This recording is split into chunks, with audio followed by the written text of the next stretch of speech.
I'm into labels. Kick their asses Cerrito style. You want to come over here and help me design some Galaxy-class starship engines? Garçon, one more round of millet, and cut me off after that. Gina Marino, my 7th grade geology teacher? What are you doing in space? And in a revealing toga? Don't worry about all that, Tony. Come here. Let me brush your hair.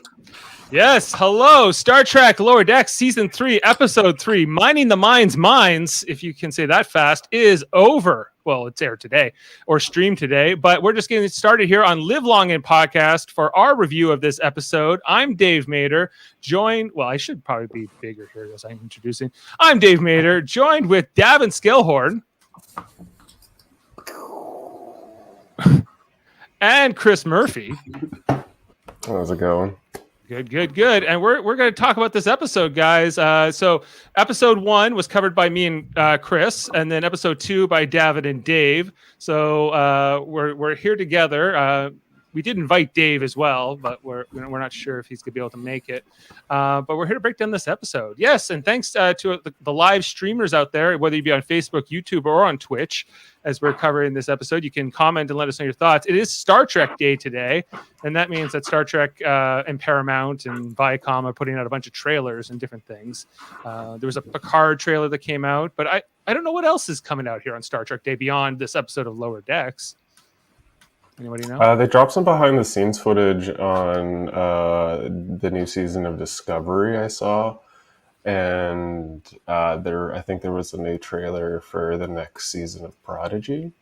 Oh, okay. Well, I didn't see that. Yeah, Prodigy, which we've been covering as well this year. Davin and Jessica and I have been talking about that show, although it's been a while since they kind of had their last episode. It got real good. It's a good show. Yeah, it's a good. All the Star Trek shows. My Picard is probably my least favorite at the moment, based on what I've seen. But there's something for everybody out there at least. I'm stoked for season 3 of Picard. They did a Nichelle Nichols tribute today. Also, here on this Thursday, September 8th, 2022, Queen Elizabeth II has passed away. A distant cousin of Davan and I's. 10th cousins. Yeah, oh yeah. We're royalty. Yeah, House of Savoy. Yeah, well, distant relative. And 10th cousin. Just a drop of royalty. Just to throw it there. 10th cousin, 11 times removed, or something along those lines. You ever see the movie King Ralph? No. Yeah, with John Goodman.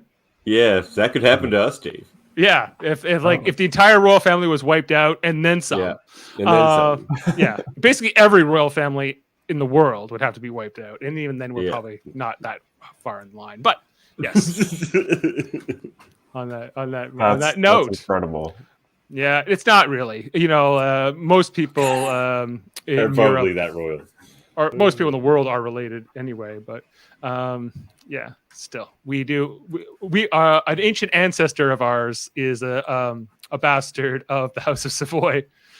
Which is a royal family in Italy, which is also connected to a bunch of other families. So that's that connection. Just a little tech. How's that, Davin? Dave? I just explained it there. Anyway, so go back to the old catalog. It's been discussed quite a few times. Yeah, but on that note, long live King Charles III. I guess. All right. I'm not hearing any rousing excitement for the new monarchy. I mean, monarchies are over. I'm not really a monarchist myself. Yeah. Okay. And did you hear? R.I.P. Lizzie. They're putting McCoy and her as ashes in the space shuttle. Like DeForest Kelly's. Like he died in 1999. So that's yeah. Yeah. Anyway, I don't know about McCoy. I heard about Uhura being sent off to space. Yeah, and they'd already done that with James Doohan years ago. But anyway, guys, let's get into mining the mind's minds. What did you guys think of this episode? Let's go to you first, Chris. I actually enjoyed the episode. I kind of watched episode 2 and this one back to back, so I'm trying to decipher which one was which in my brain. But I did like the moments in this one. I thought it was really. There's some really funny ones. Speedy McWheels was a favorite chuckle of mine. Oh yes. I was actually just watching them earlier on Twitch, like just kind of like getting my live reaction stream to them. But yeah, no, it was a good episode. I thought it was better than the first of the season. These last two episodes, in my opinion, I thought you liked, but you liked episode 2 and 3 more than 1. Yeah, big time. And Davin, well, you liked last week's, I know, because I watched your Dave's review. I could only imagine. I didn't get to watch his review yet because I wanted to watch the episode, but I am going to go back and watch that. It had so much Klingon stuff in it. There was glory to be had last episode. Yeah. Not to mention, It was like a Klingon D&D set. Yeah. That was so funny. Honor You the have prophets with that pitch, Bradward. You honor the prophets. That's amazing. Yeah, I loved the last episode. This episode was my least favorite of the season so far. I still liked it because I'm always there for Lower Decks, but oh man, there was so much good stuff last episode. And the first one, what one was the first one again? The first one was Grounded, when they're kind of they're going on that kind of rogue mission to get Captain Freeman out of jail. Oh yeah. Well, that one and this one are probably pretty well even in my mind. Yeah, that one had some. The funniest things in that one was just like all the girls at the Bradward's vineyard who were just like, tell me, Bradward, help me, I got all this juice. Yes. Anyway, all right, guys, let's kind of walk through the episode again, remind ourselves what happened, and discuss it. So we start on a planet out here, and it's just at nighttime. There's this random scientist just walking through the caves, as many original series episodes would begin like this, or something along these lines, and sees this eerie green glow here, which will, I don't know if we should get a name for these in the episode, but they'll cast like these psychic projections, and that's exactly what happens here. Yeah, they had a name for them. I can't remember what it was. Yeah, we'll call them the green glowing magic rocks, balls, magic rocks, or whatever they were. Anyway, and then this was the quote I played here, where he's just like, "Hey, what are you doing in space?" Gina Marino, my 7th grade geology teacher? What are you doing in space? And in a revealing toga? Don't worry about all that, Tony. Come here. Let me brush your hair. Yeah, I was like, what kind of 3rd grade geology teacher wears a toga? Yeah, it's just like, but like, how many times have we seen Star Trek episodes where like somebody from somebody's past who can't be there appears, and it's just this bewilderment, like not this like, I need to run in the other direction because this is probably a trap to kill me. It feels like this should be. I love what Ransom gives like this great rant in the episode where he's just like, these scientists who get in trouble all the time, and Starfleet has to come bail them out all the time. I did just to the whole Speedy McWheels of things. You can tell me about that race car novel you're writing. Oh my gosh, I've never told anyone about that. I wrote myself in as the main character. His name's Speedy McWheels. Oh, clever. So clever. They even drew that guy like a guest actor on the original series because they were always just this like old gray-haired white guy. Yeah, exactly. In the clothes and everything. Gotta hit that. Their cuts are so deep. Yeah, the outfit on this girl too, like the Gina Marino, his geography teacher or whatever, is familiar. Like just with the arm tassel and like it's, but I can't quite place it. Like anyways, when Kirk met Apollo, was that Apollo's toga? Maybe like the outfit that he put Christina Palamas in or something like that. Anyway, so like there's kind of like this like, come here, and once you touch the monster, of course, that's when you're going to be corrupted, and it turns you into a statue. And then this is very Medusa. I like it. Yeah, and we get this like looming rock guy figure, and then that's the cold open for the episode. A scrubble. A scrubble, as we'll find out, who's just another alien. But it was kind of funny. Davin, I didn't know if we talked about this yet. I did mention this to Chris that the opening credits for season 3 has this update with the crystalline entity. That's awesome. Yeah, because like and now Packlet ships too. Right. But it also warms my heart because that means there's more crystalline entities out there. There's more than one. Yeah, because I was worried that episode's real sad. Yeah, that scientist where she kills it. Yeah, yeah. The one who, what was I can't remember her name. What if it's the same one though? No, well, then it has reconstituted itself from crystal dust, and that's cool too. that's cool too. Yeah. So mining the mines. Oh, but look what we see there. Look what we have there. That's the USS Hood. It sure is. And we find out that the USS Hood. Sorry, I should have the synopsis in front of me, guys. One sec. I guess Captain DeSoto's not rocking the hood anymore. No, but this was the ship that was formerly Riker and Geordi's ship before they came to the Enterprise in season 1 of Next Generation. Yeah, I think they served under DeSoto, right? They did, yeah. And so we often see this that I guess the guys who wear the gray top uniforms, they're like the real cool Starfleet guys, and then everybody on the California class ships wear kind of this pajama version that is for the cleanup missions, right? Okay. There's almost 2 tiers of Starfleet. It feels like. They're the preppy class of Star Trek. There's something. The DS9 of Star Trek. They're just like DS9. Well, yeah. Well, they're wearing the uniform that came in 2373, basically, and this is now 2382. So they've had these for over 9 years. Those are old uniforms. They usually switch up more regularly than that. Well, we know that they are going to switch up from Star Trek Picard in about 2 years, which not for the better, but they will. And speaking of DS9 speak everything. I don't know if you noticed. I don't know if it was this episode or the last episode. It's the one where it might have been this one where Boimler's saying yes to everything. Is this what this episode was? That was last episode. That was the last one. It was a great episode. Yeah, it was such a good episode. Such a good episode. Yeah, if you noticed before he gets asked to go play sports ball or whatever, he's sitting on his bed and there's a Starfleet insignia on the bottom of his boot. The footprint of their shoes is basically. Oh, yeah. There's a footprint on it. Yeah, for sure. Yeah. So in Star Trek Online, I have all the uniforms, and you see that one in the game. In the game, it's this is a weird uniform. It looks good in animation, but in practice, to have a live when they do the crossover with Discovery, I'm curious to see how it's going to look. A live action version of it, but yeah, we see that the Hood is there, the Excelsior class ship in the foreground, and then they take off and they leave these two. So the other California class ship is the Carlsbad that's present.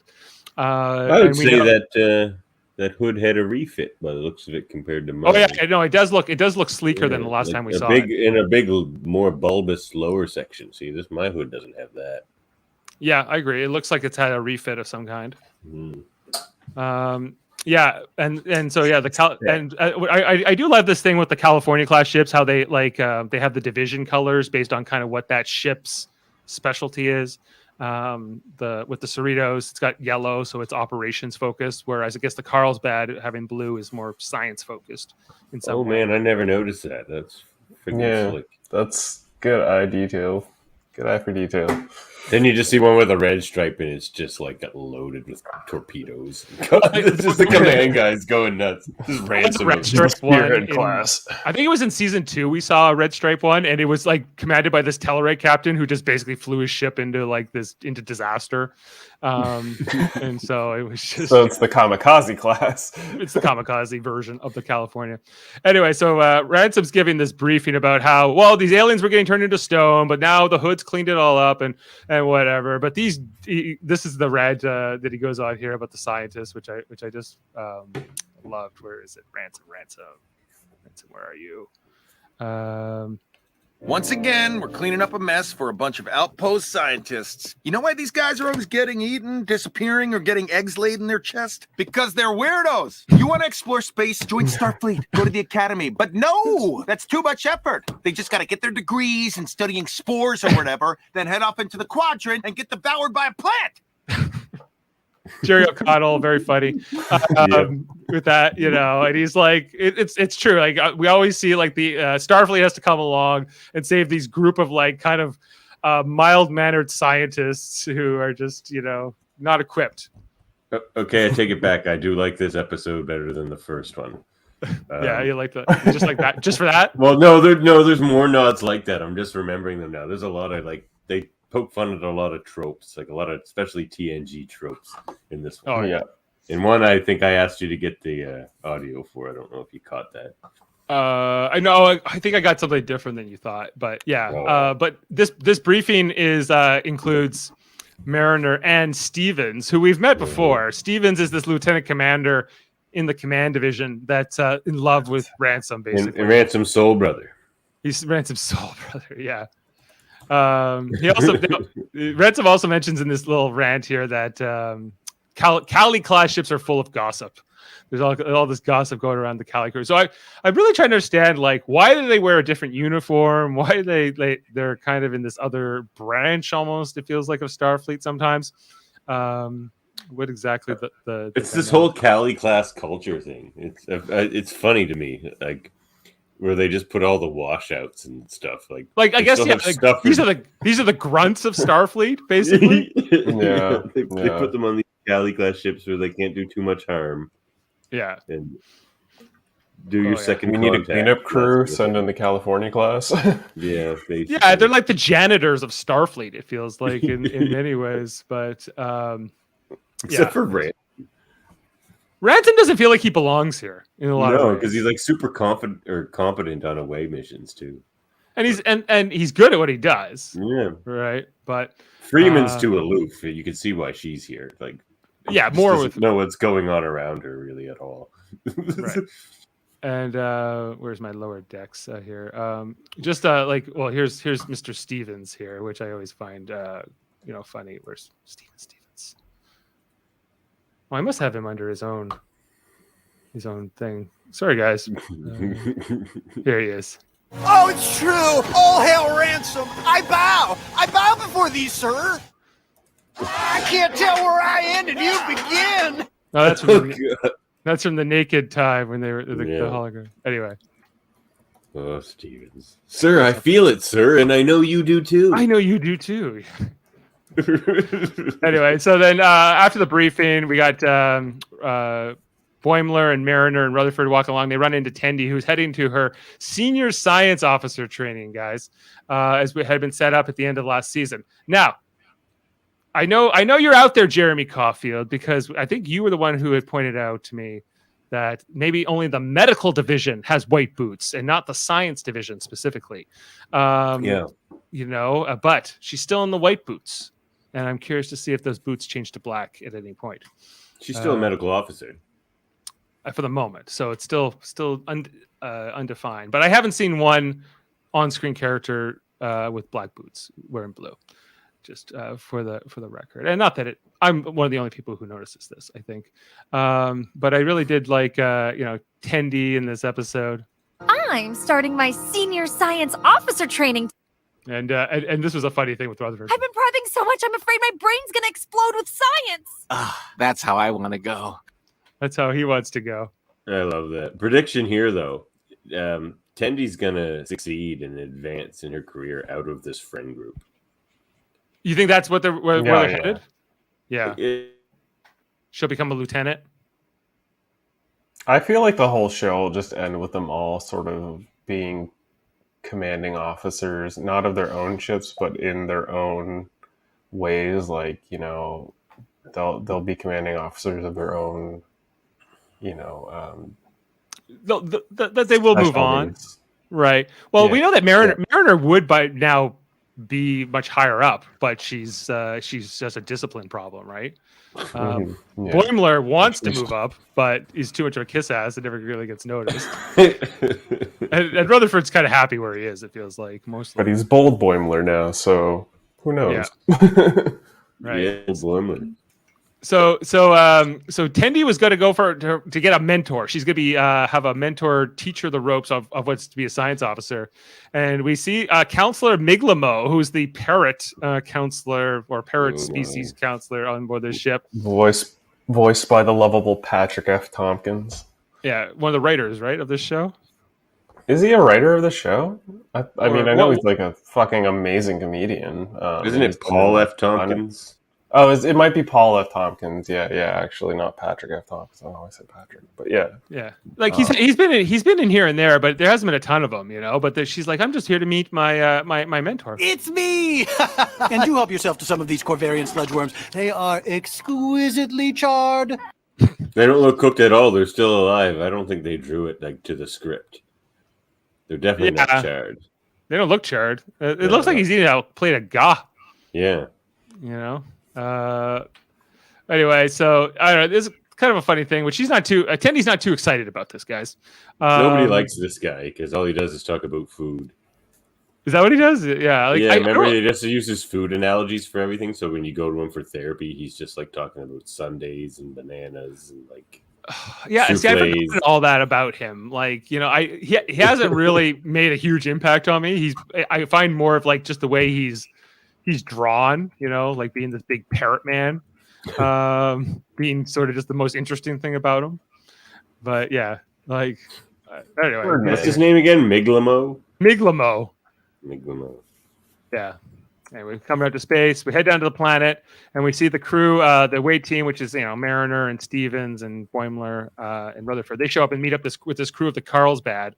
Do we get all? I don't know if we ever get their names in the episode fully. I think I can't remember. Ensign Cordy is the woman who meets them out here, and then there's a couple others here. There's Ensign Young and Ensign Kearns. I'm not.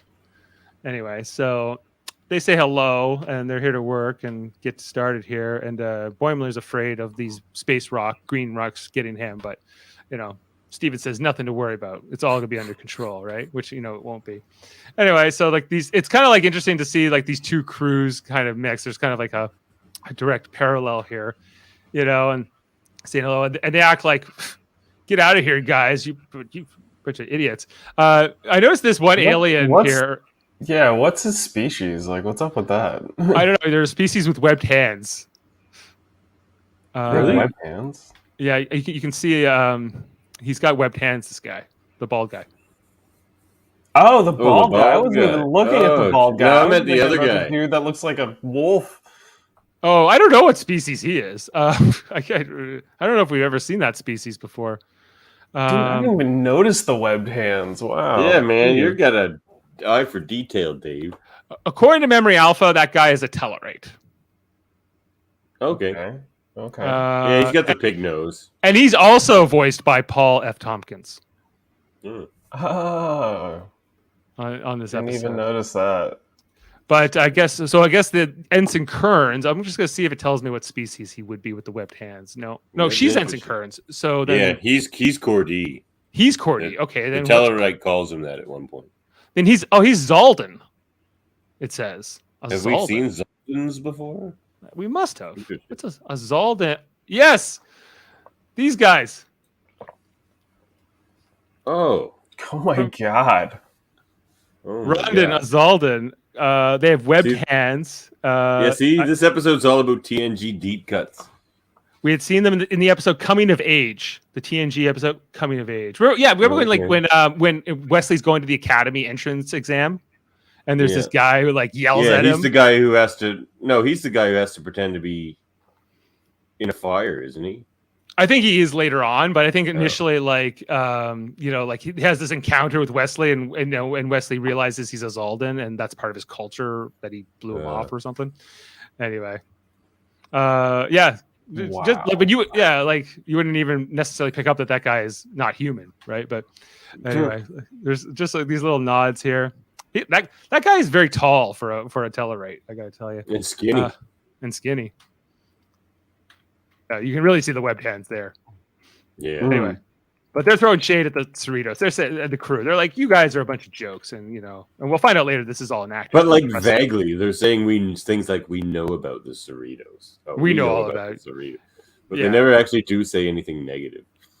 No, they just imply it, right? Yeah. And so, like, do we have a reputation? And this is bugging Mariner quite a bit. Everything bugs Mariner. Everything bugs Mariner. Right. Unless it bugs Boimler, then she doesn't care.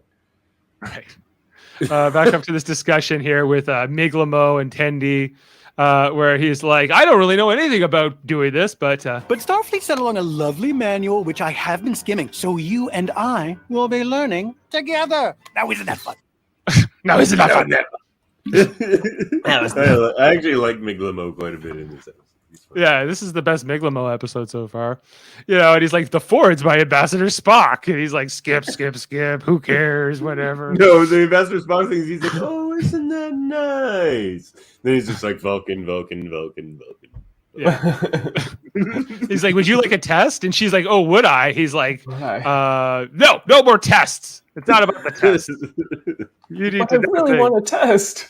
I want you to go bug Captain Freeman, Does it matter how much you know if nobody's listening? Captains have big egos. You need to cut through that and speak for science. It's good. Okay, well, won't that make Captain Freeman mad? He goes, oh yeah, it will.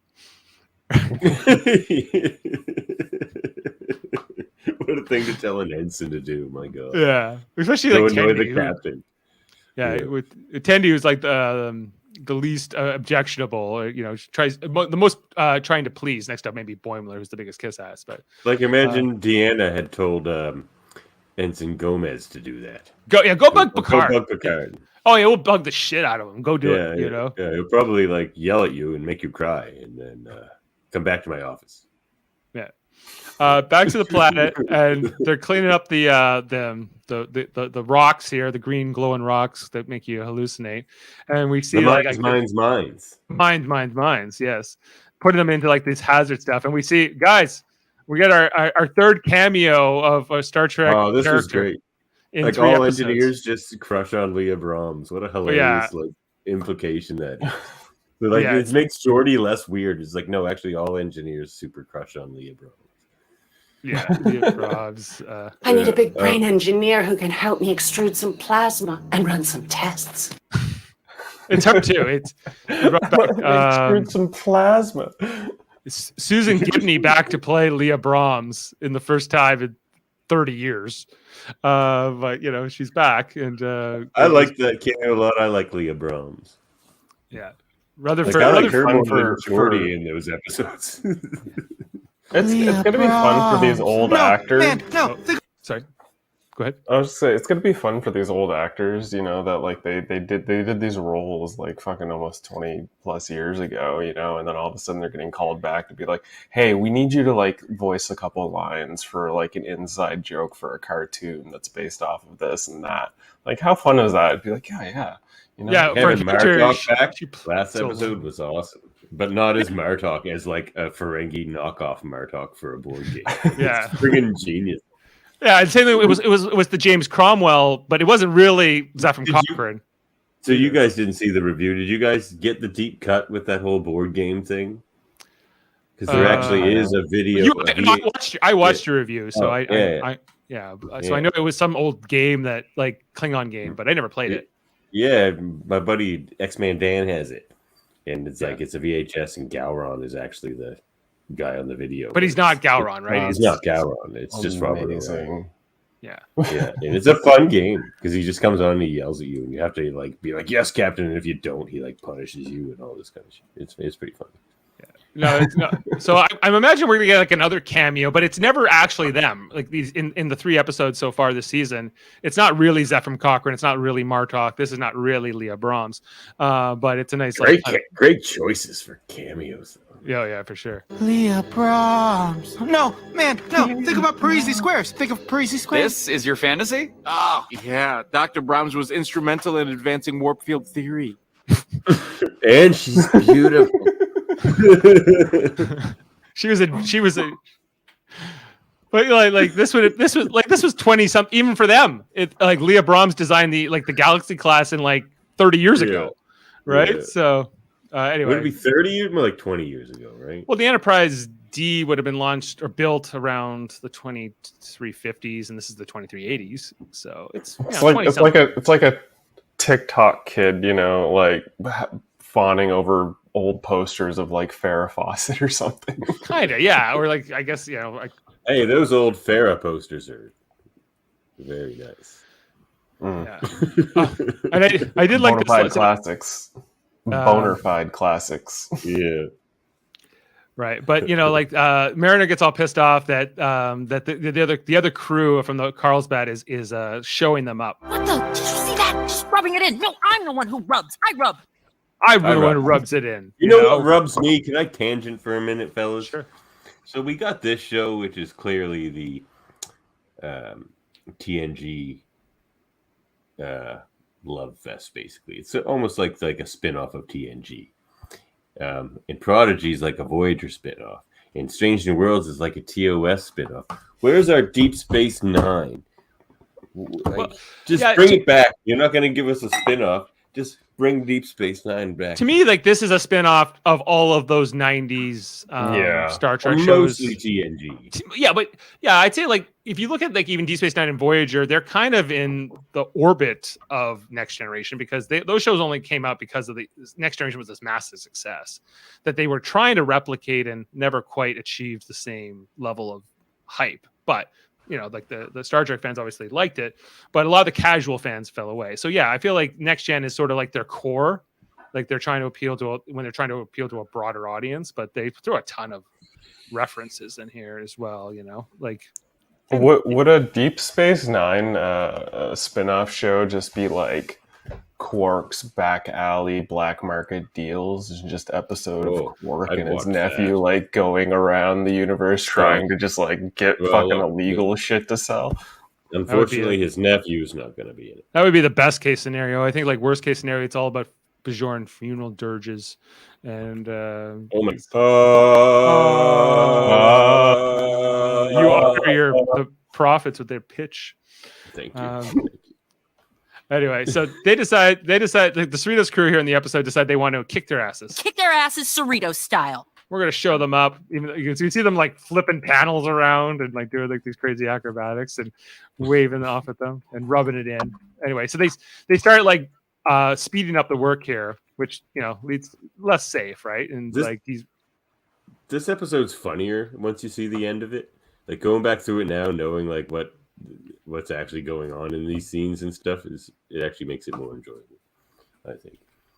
Oh yeah, this is the type of show that becomes more enjoyable on rewatches. Like I still need to go back and rewatch season 1 and 2 so I can get my scores for the episodes, but like I'm looking forward to actually doing it because I feel like I'm going to pick up on things that I was just kind of oblivious to on the first part. And don't forget Radio Theater, Wedge Douche. Wedge Douche, yeah, we did. We throw that in there. Yeah, we did a Radio Theater of a Lower Decks episode. This guy shows up as Boimler's hallucination. This Admiral guy who's like, "We need to go fight the Borg" or something like that.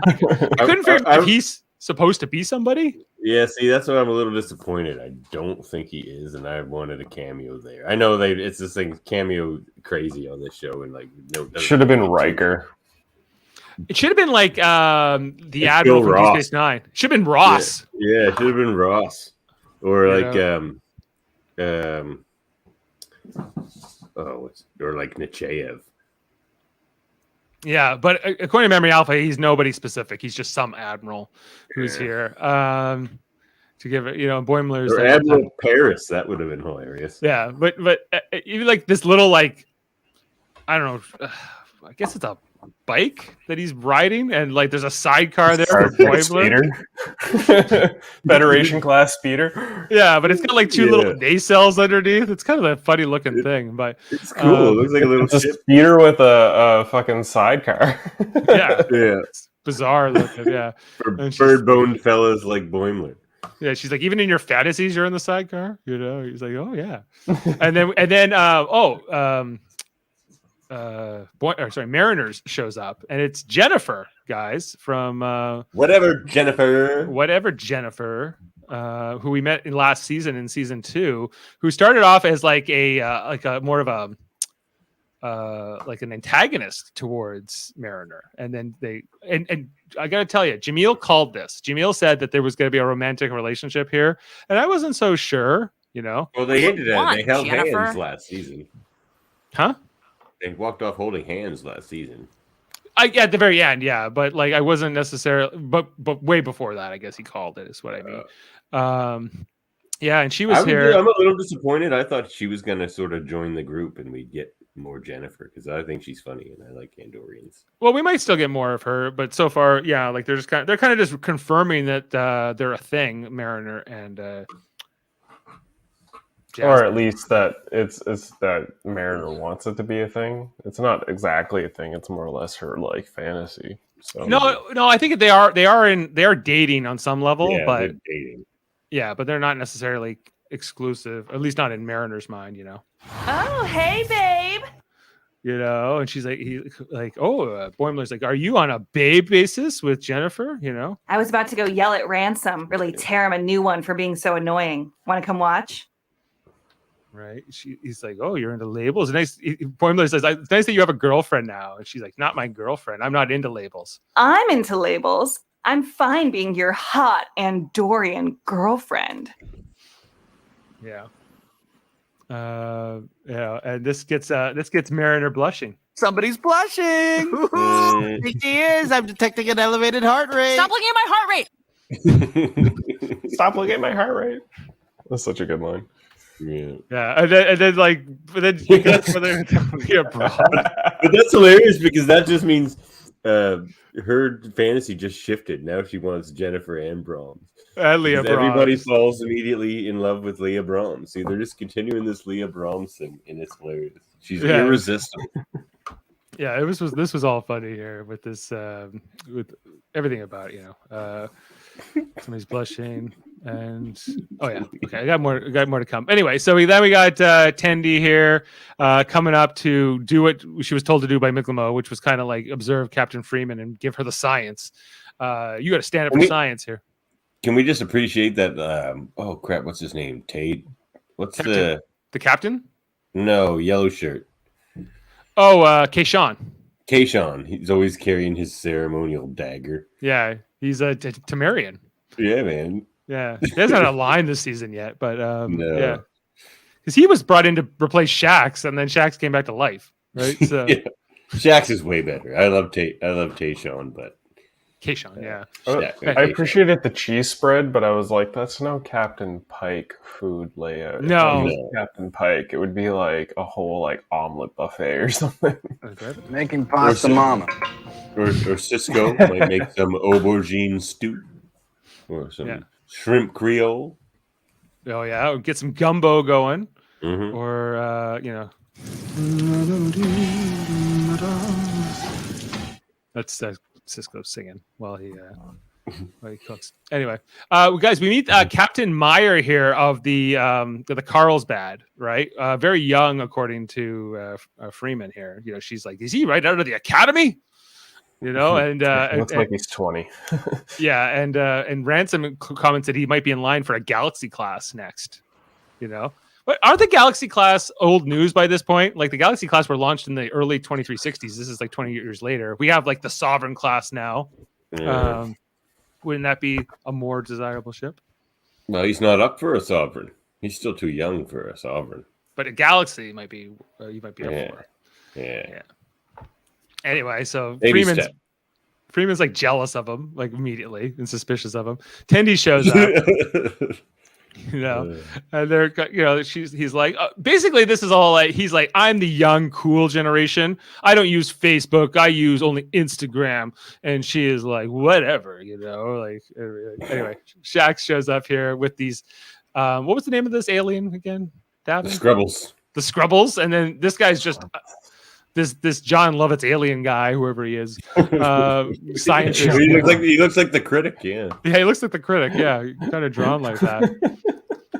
Anyway, so like basically, like these two ships are going to broker the peace between the scientists and the aliens, but we're going to find out that aliens actually, being Scrubble and Jay Sherman. Yeah, they're actually playing them. They're looking to sell like intelligence basically on the black market, and there's a whole like scam here in the works, but we don't know that yet. Anyway, so they play the part that they're not working together, that they're mutually loathing of one another, and the Scrubble gives a rock over, which we'll find out has a transmitter in it. But you know, she wants to give it to Captain Meyer, and Captain Meyer it's ugly. Because it's ugly, just a big ugly. Doesn't want it. You know, and he doesn't want it, and you know, it's just they go back and forth here. You take it, no, you take it, and it just gets into like this whole thing where you're like, are these two really captains? No wonder they're maybe they're somebody for a reason. Yeah. Boimler's Look at the speeder. it's got a little deflector dish on it too. God, I love He's like, this. would you like to be a captain? I got the pips for you here, Boimler. He's running away from Leah Brahms and tried. Every time he's like, we need to think about like Parisi squares or whatever it is. That's how he gets unaroused. Rutherford, stay Must be strong. some sort of Breezy mathematical squares, iron mallet, shiny blue uniforms. Come on. Yeah, he's Shiny like, blue uniforms. yeah, that's how that's like think no unsexy thoughts. That's his version of it. Think of Parisi squares. He's passing the ball around, and like they're having to like kind of maneuver around the hallucinations while she's cheering for her as well. Anyway, so she's like, look what we did. And there's kind of like this the rivalry between the two sides while they're falling on their face over here, kind of living up to their California class beings. Sorry guys, I know we're kind of running slow here, so I'll try to pick up the pace. But Steven shows up. We're having a good time. Stevens is like, you guys can't be doing that. You can't be, being all cavalier. And she's like, well, they said shit about ransom. And he's like, what? We have to kick this into overdrive. So They said he expand away teams and he has a weak core. Yeah, he's like, they think he has a weak core. He's got the second best core in the fleet. No, he's got the I like how he puts his hands in his sleeves to pick them up. Like a hot pot. Yeah, and then he spills a bunch, and he's like, what happens if this all goes wrong? He's like, well, not really sure. I'm sure it's okay. And, this big monster thing starts chasing them through the sky. I was sure Stevens was going to die here. Like, they come back to life at the end. But, he turns into a statue. And then he falls to the ground here and shatters. Right? So all these ensigns from the two ships are kind of left to kind of literally pick up the pieces in a sense. We see like now all these nightmares start coming to life. So we see a big snake almost out of Beetlejuice, guys. I thought that too. I thought Beetlejuice with that. I'm like, what is this? The Beetlejuice Borg snake? What is going on? I guess that's what it was. We also had killer Klingon clowns with bat lips for hands and yeah, and some kind of, I don't know what the purple thing was supposed to be. I don't know. If California raisin. He's just California raisin. Okay, with tentacles. Yeah, exactly. And so they're running away, from the Beetlejuice worm Borg thing. These are truly creepy looking. These Klingon clown things coming at them, and they're firing back. And then Jennifer shows up here and says, I want to be exclusive. I want to go. And then turns into like this big wolf thing that rips Jennifer, her other Jennifer apart. This gets so weird. It gets so weird. And then, she's like, I want you to. I want to be exclusive. I want us to grow old and boring and grow orchids together, babe. Yeah, Boimler says, I think you need like some therapy, Mariner, or something's going on with you. Yeah, well, Mariner is assigned therapy. Anyway, they're able to escape by like collapsing the cave wall entrance in, right, so that the monster things won't come after them. They're shooting with their phasers. And this is kind of where they keep talking to the crew of the Carlsbad, and they kind of said, sorry, we know we have a bad reputation, et cetera, et cetera. And then we find out that the Carlsbad crew actually has sort of like an admiration for them and thinks that the Cerritos is actually like the coolest ship in the Cali class, because they've done all these cool missions in the last couple of years. They're the Enterprise of the Cali class in their mind, right? And they're and they'll become best friends by the end here, But I thought this is kind of a nice twist here that I didn't necessarily see coming. What? No, you guys are cool. We were being nerds. Yeah. We were just trying to live up to your standards.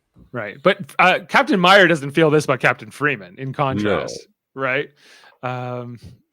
He just doesn't like the older generation. He's kind of an ageist, actually. I don't really like I honestly felt like this whole scene was going on a little too long. Like You know, the whole like, no, it's your rock. No, it's your rock. No, it's your rock. No, it's your like. It went on for like 3 scenes practically. It goes on a lot, yeah.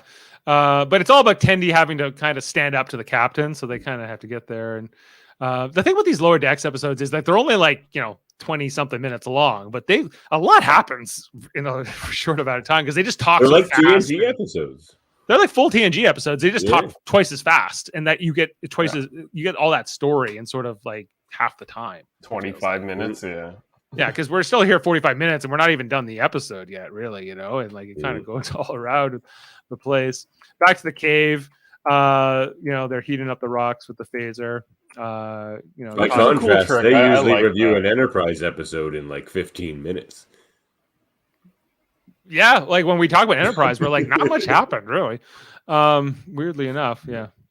No, I like Enterprise. The bird Miglamo is from the animated series. Did we see his species before? Yeah, we see the bird species in the animated series.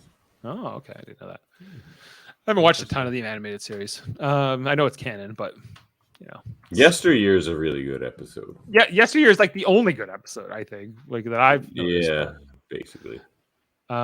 Anyway, so they're trying. The monsters are crashing through here in the caves with the ensigns. They're fighting back, and trying to get out here. What was their sort of the plan here, guys? They're acting all weird. They see like one's like playing a trombone at one point and like with doing like a song. Hands. That's gonna be really difficult. Yeah, it was just. Is anyone else disappointed that the California Raisin isn't the one playing the trombone? I am. Yes, yeah. Exactly. Yeah, I heard it through the grapevine. grapevine. That opportunity. Yeah, missed an opportunity. Hire me, Mike McMahon. I'll catch those things in the editing room. Yeah, but they figure out that there's something like there's more to this than like because it's not really consistent with who Jennifer wouldn't wear a hat. It would hurt her antennas, right? So they keep going through the cave and they start exploring. I said I never knew that Rutherford had a flashlight on his implant, but he's got a lot of sick gear in that friggin' implant, though. There's been a few episodes where he does crazy things with that implant. He's like Inspector Gadget. Sam, this is not a Big Brother podcast. This is a Star Trek podcast. But is that what he meant by BB? Do you want to know a fact about Big Brother? I know what this fact is. He tried to get me to talk about this on the X-Men podcast. I don't like Big Brother, Sam. He doesn't like it. All right. I'll play along, Sam. Tell us your fact. Yeah. Oh, maybe, or is this your question? When is the crossover coming out? I think it's next year. Next season. Lower Decks and Strange New Worlds. Oh yeah, Strange New Worlds. Yeah, next year. Strange New Worlds. Yeah. Moving down. So they're exploring the cave, and then back in sick. There's this whole gag here in sickbay with Tiana. Where this guy's got like this piranha thing eating his foot or whatever. She's what the are you doing here? To Tendi. Tendi shows up. I pulled one more. I don't know why, but I want that piranha thing as a tattoo now on my fucking foot. Yeah. Yeah, Tendi's she just sedates this guy to shut him up too, man. Tana does not care. As the doctor, she's like, whatever. She's just like, what? It's digesting my toes. What? Yeah, this guy's. You have to cut off my leg. What? They're gonna cut off his foot. He'll never know. Yeah. You're kidding about that, right? Yeah. This does not care. What a doctor. A cat. Cats would not. Honestly, I want, if they do a crossover episode, I want the cat doctor to meet what's her name? The really no, that's Star Trek Discovery. Never mind.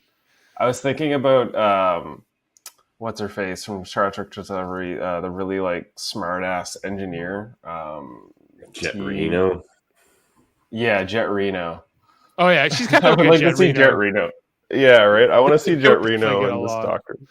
Right, but basically, the advice that Tiana gives in the scene is like she tells Tendi like you're capable, but even though you can memorize what's in a book, but you need to mess up before you can figure out how to fix things. He's just like how he'll need to amputate the patient's foot before growing a replesment. Like, oh, look at the foot though. It's pretty gross. He's got like gangrene.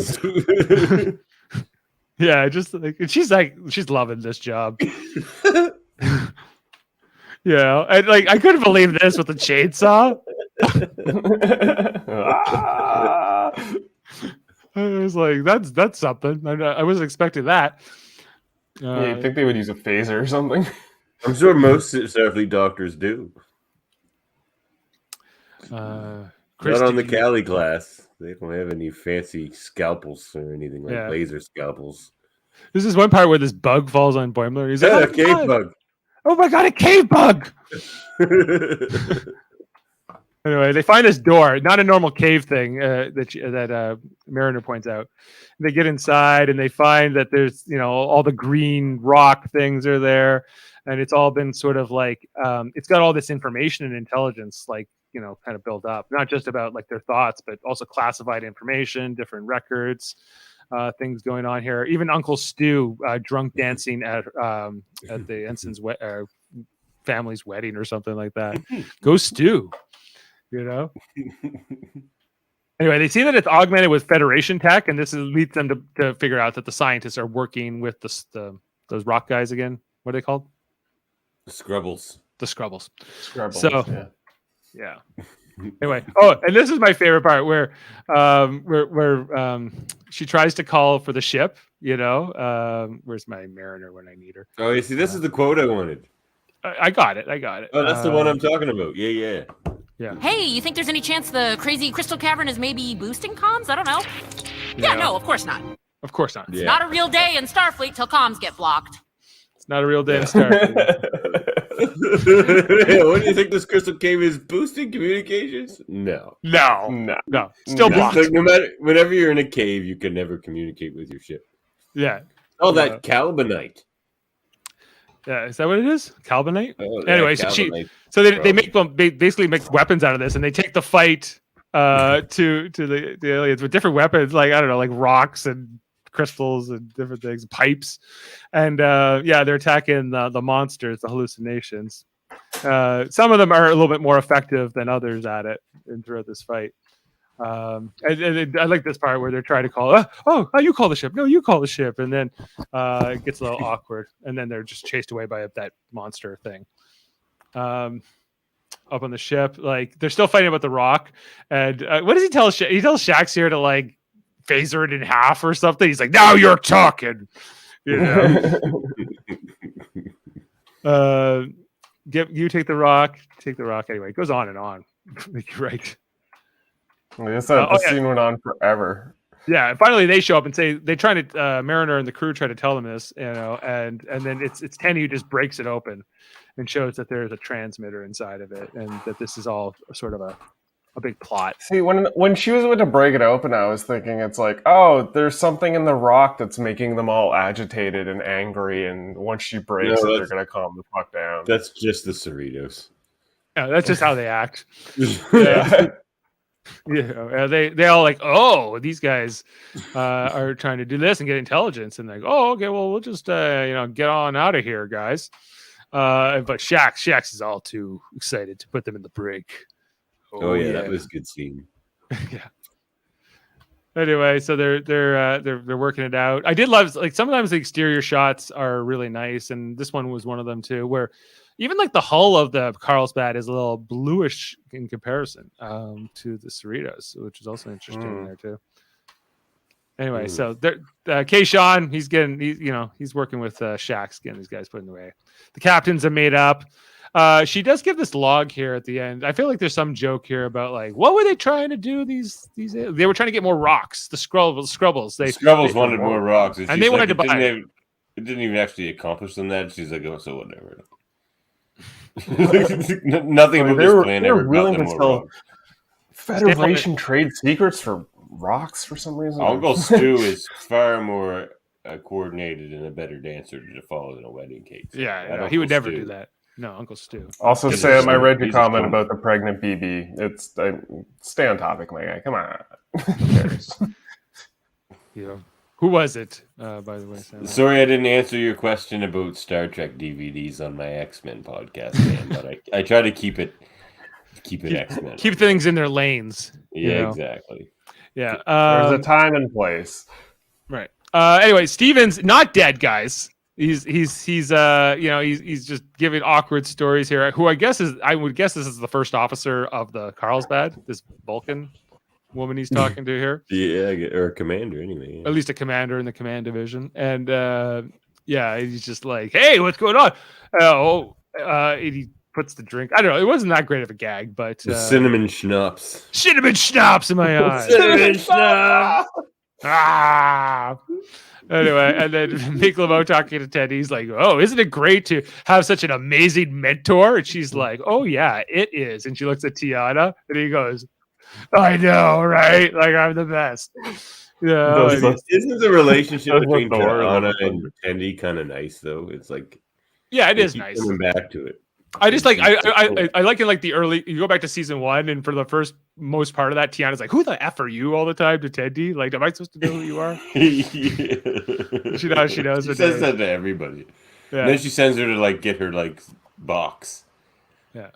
And then this is a cat show, guys. This is like a whole cat show. I didn't even. My cats are not here in here. But anyway, so there's kind of a makeup here with Meyer and Freeman.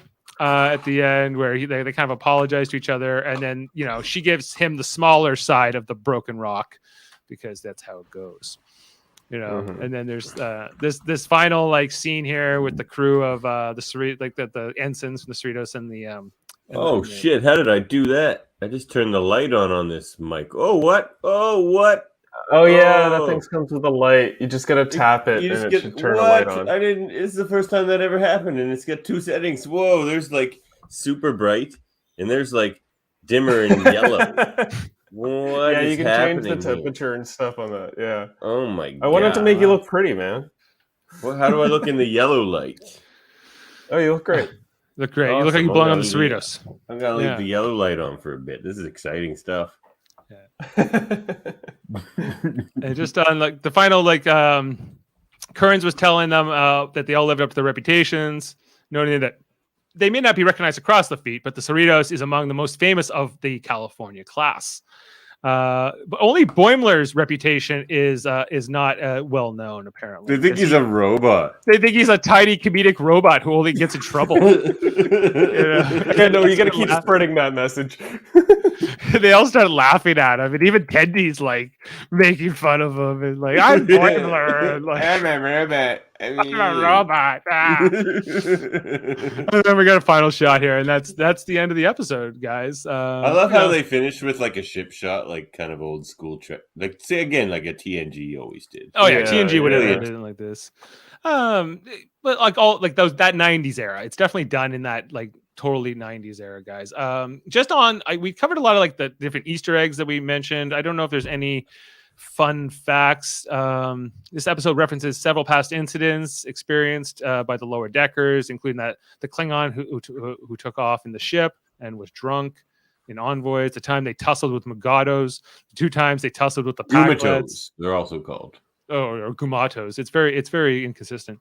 The time that they scared the crap out of that drill instructor in I Excretus, and the time that they stood in an alien trial that was clarified as more of a party in Veritas. I'm Excretus of Borg. God, I laughed when he said that.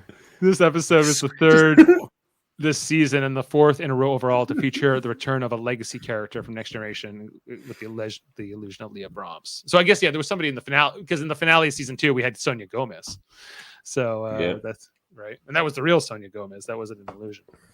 Anyway, so just that's fun facts. Let's get into the ratings, guys. I know we're coming up on an hour. Try to get in there. Whoop. All right, 150. Okay, here we go. So, Murphy, we'll start with you. We didn't get your last rating for the episode with the Klingon stuff. The least dangerous. Yeah, I'm definitely going to give that episode a 9. I thought that was like the best of the 2 that I watched today. Okay, and so I gave this a 7.8 earlier. I think I'm going to stick by that. I feel like that's kind of where it belongs. I would also give that. I think I'm going to give it a 7.5. there were funny moments, but yeah, there were. I think just the whole like second storyline with the Rock and stuff was a bit. I don't know. I don't know. It weakened it in my opinion. Not as good as the last episode, but still a good episode all around. I enjoyed the moments. Yeah, Davan, I would like to change my least dangerous game to a 9. You went up to a 9, okay? Yeah. And what did I give Grounded? An 8? 8. I'll give this one an 8 as well. Okay, so that averages at a 7.8, which is what it had on IMDb as at least of like this morning. I'm just gonna check. It's always the first day it's out, and so it's up to a 7.9, guys, with 32 votes. I better update that on IMDb.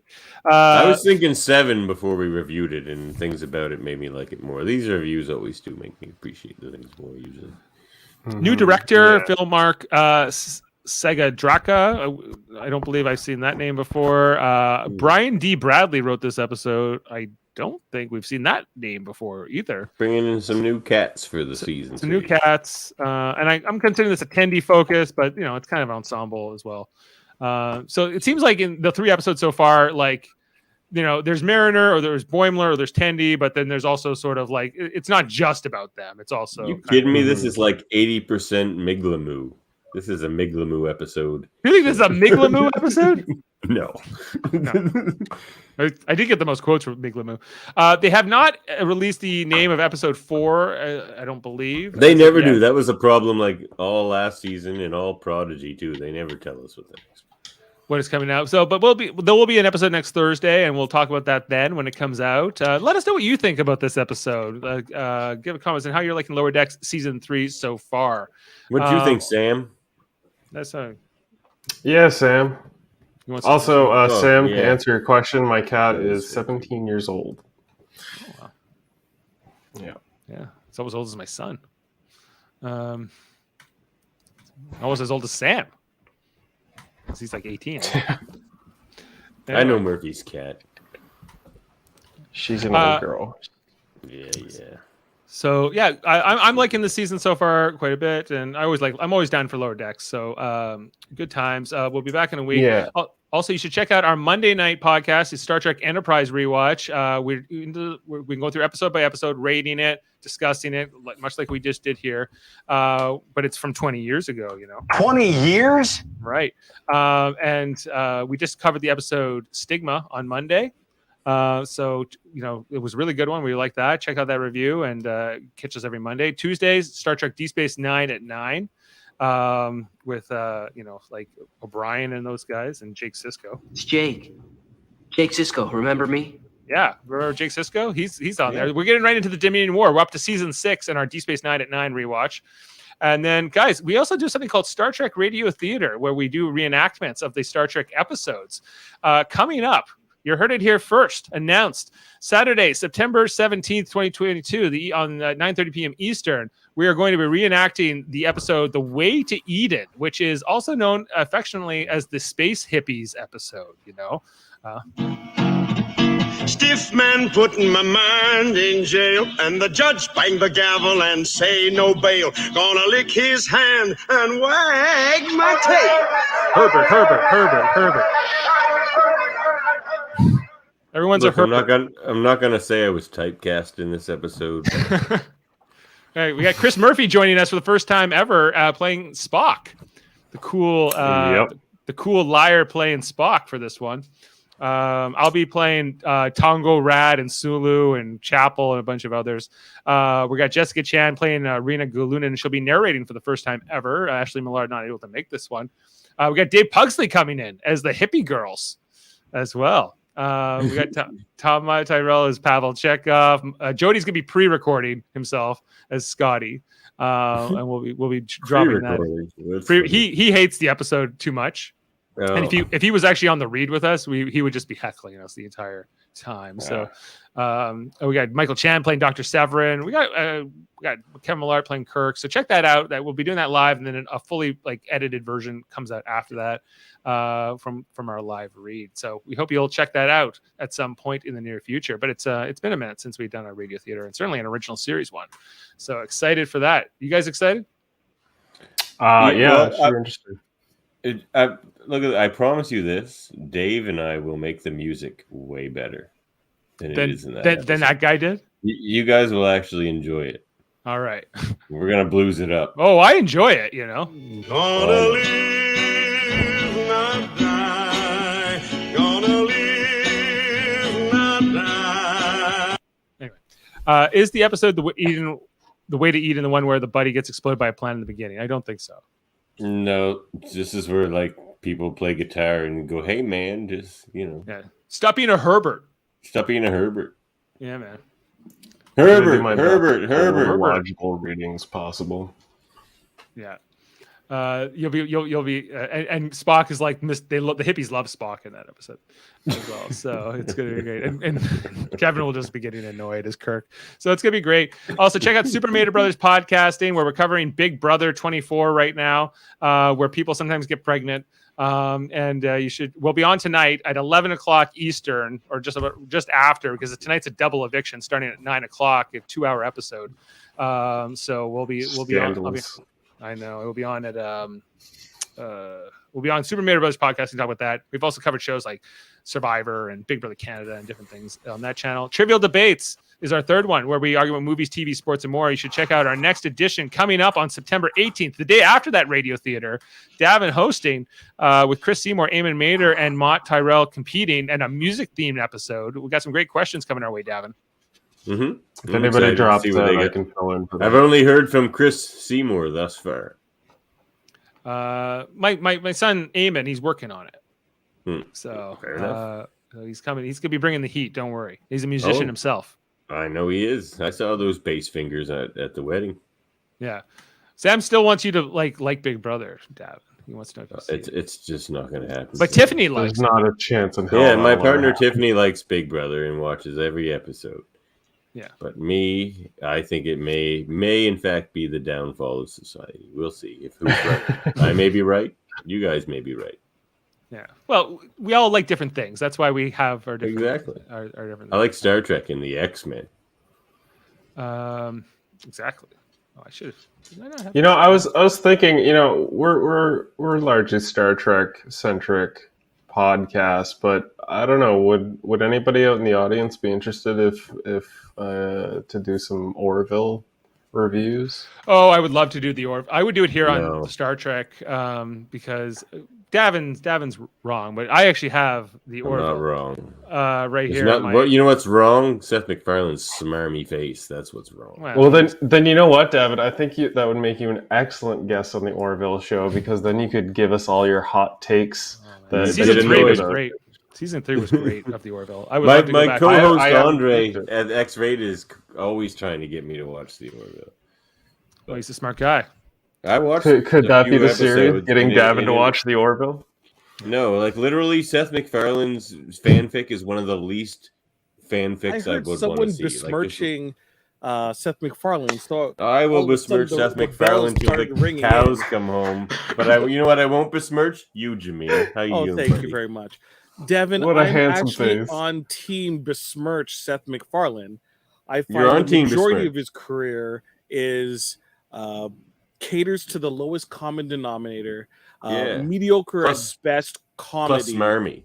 He is smarmy. He Very isn't smarmy. funny. He is a terrible actor. You know what he I has a should face do? that is Have an completely affair with my punchable. 23-year-old actress on my show and then fire her for actually having sex with me. That's what I should do. Yet, despite literally, all of kind that, of the worst people. despite all of that, I do in part enjoy the Orville. I think it is the crown achievement of his entire career. No, shame on you, Sam. Shame Right? on you. It is the. Thank you, Sam. Happy Star Trek Day to you. Now, this current season, I'm only 3 episodes in, and I have opinions about it. Okay, hit us. Yes. So. Do it. All right. So then, all right. So then, yeah. I think I've only watched the first episode of the new season, so maybe this could be a thing. Are you talking about the Orville or about Lower Decks? Sorry. He's talking about the Jaemeel. Jaemeel, you're talking about. Yeah, I'm talking to Jaemeel. Jaemeel, you're talking about Lower Decks or about the Orville? I've only seen the first 2 episodes. I leave of Lower Decks. Okay. Orville, I've seen 3 episodes. Well, while you're here, do you want to give us your ratings for the first 2 episodes of Lower Decks? Rope him in. Maybe we Okay. get Jaemeel in next week. Okay, Grounded. I would actually give an 8. I think an 8 would be around there. My issues with it, I felt it should have been a 2-part episode. There was a lot of stuff happening, and I kind of wish there were parts in the middle that were further explored, and they kind of just wrapped everything up. That's the basis of the show, but still. The Least Dangerous Game. That's a 9.1. Honestly, I Good love stuff. that episode way too much. I didn't think I was, and I'm. Will you be the predator? The dynamics at play in that episode. I'm really interested to see exactly how it plays out. So definitely not. And plus, Ferengi-based Klingon D&D game. Mwah, please make that Star Trek. And Jaemeel, I know you haven't watched the episode yet, Mining the Mind's Minds, but I do have to 10.0. 10.0. I haven't seen it. 10.0. I wanted to congratulate you because you called that whole thing with Jennifer and Mariner becoming a thing way early in the process. So good job. Whatever, Jennifer. It's you see a lot of like it's sitcom, tropes, played out. You see it happening. They plant the seeds, and they already have their storyboards figured out for where they want a lot of the characters to go. So I'll be certainly interested to see this episode and give my opinions. I think I might stop by next week, maybe. Of course, Right? you're For always a brief welcome. moment. Do it. But I'm interested to see how they actually put it together. See how it goes. Excellent. Well, thanks for coming in. Jameel's, I think, joining us here for our discussion off air that we were planning to have here at the end. So I'm going to close out the show. Thanks for being with us and listening to our review of Mining the Mind's Minds. Check out those different shows I mentioned. Also check out the Hellbound podcast, Michael Chan and Alex Blackburn, as well as X-Rated with Davan Skelhorn and Andre, and also let's talk about fighting Locutors games. of Trek as well. Locutors of Trek and all. Dave's the new champion over there at Debate now. Yeah, I won. He's just trying to be humble. He's like, I'm not even going to mention. I'm a master debater. I'm gonna come in and destroy my brother, who's also one. Yeah, that's gonna be next time. That's my plan. All right, guys, we will see you next time. Thanks for being with us. Live long and podcast, and happy Star Trek Day. I'm fine being your hot